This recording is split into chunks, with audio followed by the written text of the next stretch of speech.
Olá, bem-vindos ao BDP Podcast, um espaço de reflexão sobre temas económicos e monetários do Banco de Portugal. O meu nome é Nuno Aguiar e hoje vamos falar sobre o que acontece quando os bancos ficam em apuros e o que podemos fazer para mitigar as consequências desses choques. Este ano celebra-se o 10º aniversário do Mecanismo Único de Resolução, um instrumento que começou como uma resposta à crise financeira e acabou por se tornar num pilar da União Bancária, assegurando que a estabilidade financeira não é ameaçada por problemas em instituições isoladas. Ninguém quer lidar com uma crise, mas é importante estar preparado para elas, garantindo a confiança no sistema. Na próxima semana, no dia 29 de setembro, o Banco de Portugal organizará uma conferência para refletir sobre as transformações destes últimos 10 anos. O tema é difícil, mas vamos tentar descomplicá-lo. Para nos ajudar, temos hoje connosco o João Freitas, diretor do Departamento de Resolução do Banco de Portugal. Muito bem-vindo, João. Bom dia, Nuno. Obrigado. Vamos recuar 10 anos, se calhar. Qual é que era o contexto? O que é que há 10 anos tornou evidente que era necessário criar este mecanismo único de resolução? Bom, deixa-me só começar por dar então este enquadramento. O mecanismo único de resolução é um dos 3 pilares da União Bancária. Os outros são o pilar da supervisão prudencial e o pilar da garantia de depósitos. E, portanto, há 10 anos foi criado no âmbito da criação desse projeto europeu.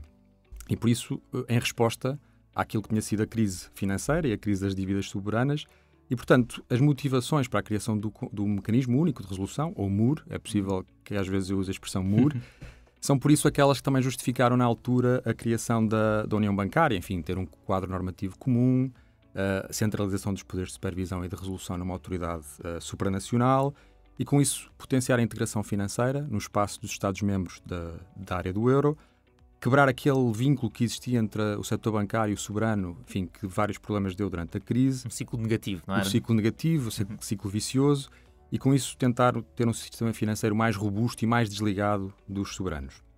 No caso da resolução, há uma particularidade. É que, ao contrário da função de supervisão que já era desenvolvida há décadas pelos Estados-membros, a função de resolução foi ela própria criada pouco antes da criação do Mecanismo Único de Resolução. Portanto, o regime de resolução foi criado, enfim, em 2012, em alguns Estados-membros, nomeadamente em Portugal.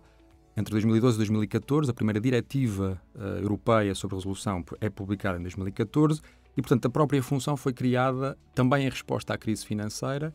E porquê? Porque a crise tinha deixado evidente que não havia instrumentos para lidar com bancos em dificuldades. Naquela altura, enfim, muitas pessoas lembrar-se-ão, quando um banco tinha problemas graves, ou iria para a liquidação, e caso em que poderia haver um contágio, problemas graves para a economia, para o sistema financeiro, ou então haveria uma intervenção dos Estados, o chamado bailout, que normalmente salvava os bancos com vista a assegurar a continuidade da sua atividade. Com custos para o erário público. Com custos para o erário público. E por isso a crise tornou evidente que faltavam esses instrumentos. Nós em Portugal tivemos a nacionalização do BPN, por exemplo, e houve a consciência de que era preciso criar instrumentos para lidar com bancos em dificuldades. O regime de resolução é criado com esse intuito, um intuito de, quando existe um banco que já não consegue continuar em atividade, que faliu, no fundo, garantir que há uma continuidade dos serviços financeiros que ele presta à economia, garantir que são protegidos os depositantes, no fundo, que é preservada a estabilidade financeira e evitado o contágio ao menor custo possível para o erário público. E é esse o contexto, há 10 anos atrás, um bocadinho mais atrás até. Então, que mudanças é que introduz? Portanto, estamos a falar de uma função mais recente, como estavas a explicar. Que mudanças é que depois introduz o MUR, o Mecanismo Único de Resolução, como estava a dizer? No fundo, o que é que ele faz? Claro. Portanto, o MUR transfere para o Conselho Único de Resolução, portanto, é criada uma nova autoridade de resolução no espaço da União Bancária, e o MUR transfere para essa autoridade alguns dos poderes que estavam confiados às autoridades nacionais. E, portanto, nós temos um mecanismo que funciona em uma espécie de rede, que existe uma autoridade central responsável pela resolução e depois um conjunto de autoridades nacionais, entre elas o Banco de Portugal. E neste mecanismo há uma partilha de responsabilidades. Elas são semelhantes também àquilo que acontece na supervisão, com algumas diferenças. O Conselho Único de Resolução é responsável por aplicar medidas de resolução e por todos os trabalhos de planeamento de resolução essencialmente no que diz respeito àquilo que nós chamamos de instituições significativas. São as instituições mais importantes. E, por outro lado, as autoridades nacionais são responsáveis pelas instituições que nós consideramos menos significativas. Exato. Na introdução eu já referi a preparação para uma crise. Consegue explicar-nos um pouco mais em detalhe o que envolve essa preparação? O que é que significa estar-nos a preparar para um possível choque ou problemas numa instituição financeira? Claro que sim. Bom, em traços gerais, eu diria que aquilo que envolve a preparação para uma crise assenta no seguinte. Enfim, primeiro temos que, em relação a cada banco, avaliar, se quiser usar esta expressão, a sua importância sistémica. Isto é, quais são os efeitos que causaria ao conjunto do sistema ou à economia a falência de um banco. Se nós considerarmos que os efeitos são muito significativos, prejudiciais, então justificará prepará-lo para a aplicação de medidas de resolução. Isso envolve, depois, identificar uma estratégia de resolução. Que medidas vamos utilizar, em que ponto de entrada, se isto for um grupo bancário, a que nível, em que instituição é que vamos intervir. Envolve criar aquilo que nós chamamos de capacidade de absorção de perdas, porque uma das características do regime de resolução é o de que as perdas de um banco que vai à falência devem ser suportadas pelos seus acionistas e pelos seus credores, e, portanto, os bancos têm que ter no seu balanço um montante de dívida e de capital, mas também de dívida para absorver perdas e para se recapitalizarem. Isso tem que ser construído ex ante, portanto, antecipadamente. Envolve verificar depois se a tal estratégia de resolução que nós definimos é credível, conseguimos implementá-la, que obstáculos é que podem existir. Envolve ter um mecanismo de financiamento, o que nós chamamos, enfim, o fundo de resolução, que neste contexto também do mecanismo único é um fundo europeu, o Fundo Único de Resolução, mas ele tem que ser capitalizado, os seus meios financeiros têm que estar disponíveis a todo momento. E envolve também as nossas, do ponto de vista das autoridades, nós estarmos preparados, definindo procedimentos, fazendo simulações, testes, estarmos preparados para aplicar estas medidas. E tudo isto sempre em cooperação com as instituições e com outras autoridades, a Autoridade de Supervisão Prudencial, os nossos colegas dentro do Banco de Portugal, os nossos colegas do DSP, do Departamento de Supervisão Prudencial, outras autoridades, as autoridades de mercado, como a CMVM, e outras autoridades estrangeiras que também têm que ser envolvidas nesta preparação. Portanto, esse é o trabalho que se faz para nos prepararmos para uma eventual crise.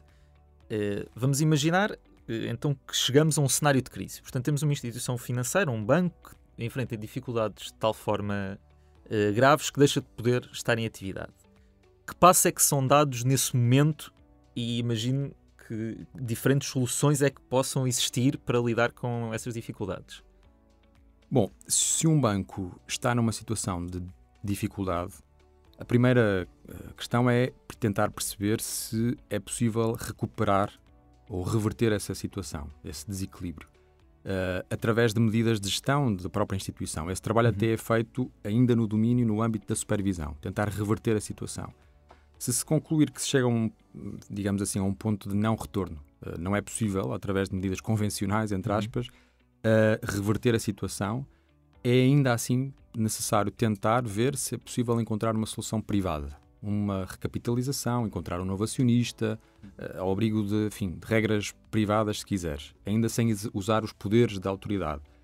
Se não for possível, e até podemos dar um pouco o nosso exemplo das experiências que tivemos no passado, mas se não for possível, então sim, tem que se avaliar. O banco está falido, tecnicamente, enfim, a expressão que nós usamos é, o inglês é failing or likely to fail, está em insolvência ou em situação de insolvência, e nesse caso tem que se avaliar se ele pode ou não ser resolvido. Primeiro, mais uma vez, o cenário central seria ele ir para liquidação. Mas nós temos que fazer uma avaliação. Enviar um banco para liquidação, qual é o prejuízo que causa à confiança dos agentes económicos, à confiança dos depositantes? Qual é o risco de contágio a outras instituições? Qual é que é, no fundo, o impacto que tem para a estabilidade financeira e para a economia? Se for significativo, então temos que evitar a liquidação. E a resolução surge para evitar a liquidação. Assegurar, então, como eu dizia há pouco, que os serviços financeiros são continuados e os depositantes protegidos, através de um conjunto de medidas. Que medidas são então essas? Há essencialmente 4 medidas de resolução. Portanto, 4 saídas para essa situação. 4 saídas possíveis. Aquilo que é mais vezes falado, que é mais comumente se calhar conhecido, é o bail-in. O que é o bail-in? No fundo, o bail-in tecnicamente, é uma medida que a autoridade de resolução pode tomar para determinar que os capitais próprios, o capital da instituição, ou a dívida são reduzidos, o seu valor é reduzido, ou é convertido, no caso da dívida, convertida em capital. Portanto, temos o poder para, no fundo, determinar que o capital e a dívida da instituição o valor era de X, passa a ser X menos Y, é menor, uma espécie de reestruturação forçada da dívida, e até o poder, como eu dizia, de converter a dívida em que os credores passam a ser acionistas, por determinação da autoridade de resolução. Isso é uma primeira medida. A outra medida é determinar a venda da instituição que está em falência a outra entidade, a um comprador que esteja interessado. É preciso conduzir um processo de venda acelerado, em circunstâncias muito aceleradas, de urgência, e encontrar um comprador. Portanto, é possível vender a atividade por decisão da autoridade de resolução, e podemos vender as ações, ou podemos vender, como aconteceu, por exemplo, no caso do Banco Popular em Espanha, foi a venda das ações ao Banco Santander, ou vender ativos e passivos do banco falido. Além disso, casos em Portugal que podemos fazer uma analogia? Sim, eu talvez fosse mais fácil eu elencar as 4 medidas e depois dar um exemplo para final. Cada uma delas. Mas, portanto, eu tinha referido, são 4, o bail-in e a venda da instituição ou da sua atividade. A terceira é um banco de transição, criar um banco de transição. Por exemplo, se não é possível encontrar um comprador, o que se pode fazer é criar-se uma nova instituição para a qual é então transferida a atividade, os ativos e passivos da instituição falida, e então depois o banco de transição prossegue a atividade com vista a ser vendido mais tarde. E por fim, a quarta medida é aquilo que se chama a separação de ativos e passivos. Se por alguma razão é necessário segregar certos ativos, separar alguns ativos da instituição falida, pode-se criar um veículo para o qual são transferidos estes ativos, e esse veículo fica encarregue de os gerir e de os rentabilizar ao longo do tempo. Esta medida tem que ser usada em conjunto com as outras. Portanto, 4 medidas. Nós, de facto, em Portugal, antes ainda do Mecanismo Único de Resolução, já aplicamos algumas destas medidas. Nós, no caso da resolução do Banco Espírito Santo em 2014, utilizamos a tal medida do Banco de Transição, portanto foi criado um novo banco, e depois foi transferido para o novo banco a atividade do Banco Espírito Santo e a maior parte dos seus ativos e passivos, para que depois fossem continuados então já nesta esfera nova, do novo banco, com vista à sua venda mais tarde, que foi o que aconteceu em 2017. E, portanto, essa foi uma das medidas que nós aplicamos em Portugal. No caso da resolução do Banif, em 2015, na realidade usamos uma combinação de 2 medidas. Houve uma venda de ativos e passivos do Banif para o Banco Santander, portanto foram transferidos ativos e passivos do Banif e a atividade que o Banif desenvolvia para o Banco Santander, e alguns ativos que o comprador não quis, ou que não tinham valor, ou que eram mais difíceis de recuperar, foram transferidos para um veículo, a Oitante, que é detida pelo Fundo de Resolução, e têm vindo a ser geridos pela Oitante e a ser rentabilizados pela Oitante. Portanto, em Portugal, na realidade, usamos o Banco de Transição e a venda da atividade combinada com uma separação de ativos. Já na União Bancária, portanto, já no contexto do Mecanismo Único de Resolução, o Conselho Único de Resolução aplicou uma medida ao Banco Popular, em Espanha, que foi a venda das ações ao Banco Santander, portanto, também a modalidade da venda. No fundo, o que é também aqui destacar é que todas estas medidas podem ser decididas pelas autoridades de resolução, independentemente da vontade, naturalmente, da vontade dos acionistas, dos credores, dos clientes. Portanto, estas transferências de ativos e passivos ou vendas é sem o consentimento dos credores, dos acionistas, porque elas são justificadas também em razão da urgência e da necessidade de proteger o interesse público, tendo em conta que o banco está falido, não é? Portanto, isso é o que acontece quando há uma crise, que é o que todos nós gostaríamos de evitar. Felizmente temos vivido tempos um pouco mais calmos nos últimos anos, pelo menos nesta frente. Portanto, se calhar uma pergunta que algumas pessoas fazem é: e o que é que se faz quando não existem crises para resolver ou crises para lidar? O que é que o Departamento de Resolução faz no seu dia-a-dia? Essa é de facto uma pergunta que me fazem com frequência, e acho que admito que possa ser comum em funções como a nossa, que são funções de resposta a crises. Exato. Aliás, até a minha filha, numa conversa recente, e ela viveu os tempos do BES e do Banif, e ela, nos tempos recentes, perguntava-me: pai, mas agora que não há crises no BES e no Banif, o que é que fazem no Departamento de Resolução? Pronto. E a verdade é que estas funções de resposta à crise, elas só conseguem realmente ser eficazes quando houver uma crise, se houver uma preparação antecipada e se nós tivermos, de facto, os meios que vão ser necessários mais tarde, se esses meios estiverem preparados e disponíveis. Uhum. Esses choques são muito rápidos e, portanto, depois as decisões têm que ser tomadas também em pouco tempo, portanto, claro. Daí ter meses e anos de preparação. Exato. Há uma expressão que foi criada ou cunhada, enfim, neste nosso jargão, que é a resolubilidade, que é garantir que um banco oferece condições para ser resolvido em caso de necessidade. Uhum. Porque, lá está, como eu disse, nós podemos identificar a estratégia, definir uma série de objetivos, mas depois na prática, se a estratégia contempla, mais uma vez, a venda de uma filial, mas depois se constata que a filial está dependente para funcionar, está dependente da sua empresa-mãe, depende dos sistemas informáticos, do acesso aos sistemas de pagamentos, aquilo não vai ser credível. Portanto, temos que garantir que as condições são verificadas antecipadamente. Mas deixa-me também só dizer o seguinte, um alerta de certa forma, porque nós de facto hoje vivemos tempos mais calmos e às vezes, enfim, o setor financeiro está sem dúvida muito mais robusto e mais sólido, mas esses são os contextos em que normalmente se pode levar a uma certa complacência. E no que diz respeito a funções de gestão de crise ou de resposta à crise como a nossa, são momentos em que pode levar a que elas sejam vistas como menos prioritárias. Porque, enfim, a crise não parece provável, ou então será uma coisa muito longínqua, mas a verdade é que, enfim, a história mostra-nos que elas podem acontecer e acontecem recorrentemente, de uma forma ou de outra, é inevitável a ocorrência de choques. E a má notícia, aliás, é que no contexto atual de, enfim, grande volatilidade, de tensões geopolíticas, mesmo até relacionadas com a digitalização, há novas fontes de risco e às vezes as ameaças surgem de forma inesperada. Nós tivemos, por exemplo, na Holanda, há 2 anos atrás ou 3, um banco que faliu porque os seus acionistas eram russos e, por força das sanções aplicadas, os fornecedores, por exemplo, dos sistemas informáticos, tiveram que cortar, deixaram de poder fornecer serviços àquele banco e o banco sem aqueles serviços não tinha capacidade de estar em atividade e, portanto, faliu por causa disso. Uma fonte de risco inesperada, que são as novas fontes de risco com que temos que lidar. E, portanto, há aqui, de facto, muitos fatores de incerteza. O choque pode acontecer a todo momento, com uma capacidade de propagação muito mais rápida, também por causa da digitalização.